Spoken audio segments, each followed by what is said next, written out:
Welcome everyone to the 5th episode of the Experiment Floor. Today, as part of a 5th examination episode, we will be joined by Chief Field Technician Imole as we examine the combat and field characteristics of the missile launcher.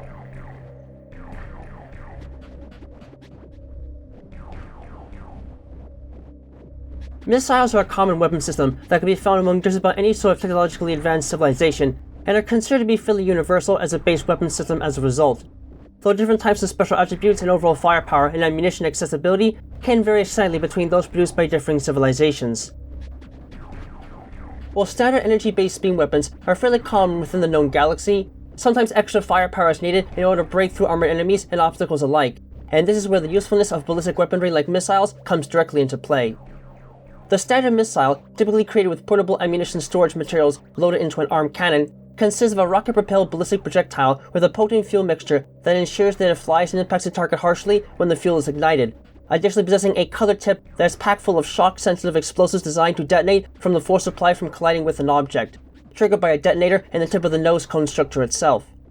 As a result of this design choice, it is very hard to shoot down or otherwise block missiles when they are airborne, as a projectile must make a physical impact in order to detonate the payload, and extremely thick armor is usually all that can block them from delivering their intended damage.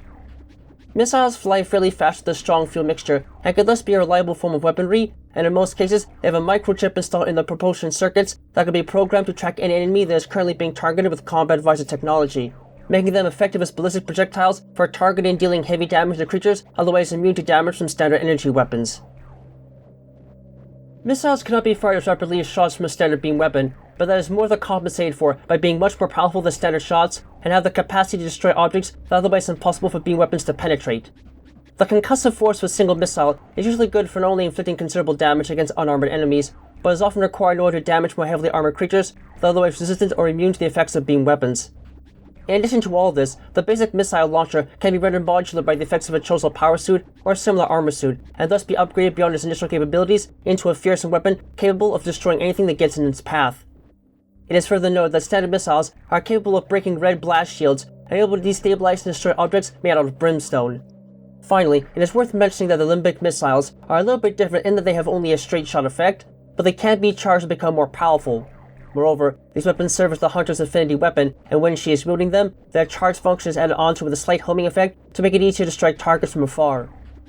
Missiles tend to be a finite resource and must be replenished over time to keep their stock up, and missile expansions can be used to add a varying increase to the amount of missile ammunition one's armor suit can hold at any time.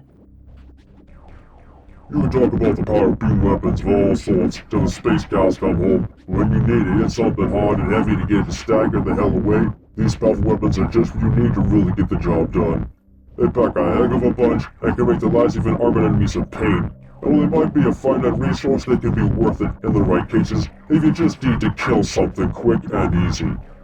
Of course, if you really want to make the most of them, you best be looking for ways to power them up as well. They might not have as much variety as beam weapons in that respect, but any chance to up the ante of ballistic weaponry is a welcome one, making this basic weapon system a must for any armed explorer or soldier. Thank you for attending this presentation on the Experiment Floor. Ballistic weaponry of any kind can be both incredibly useful and incredibly dangerous if not used safely and properly, and that is something that far too many have come to realize in the heat of battle. Just make sure that you can get a clean hit in and don't rely on cover alone when these weapons are at play, or the concussive explosion that comes from them might end up being a tad too much to handle when it tears into your body and blows your armor to pieces.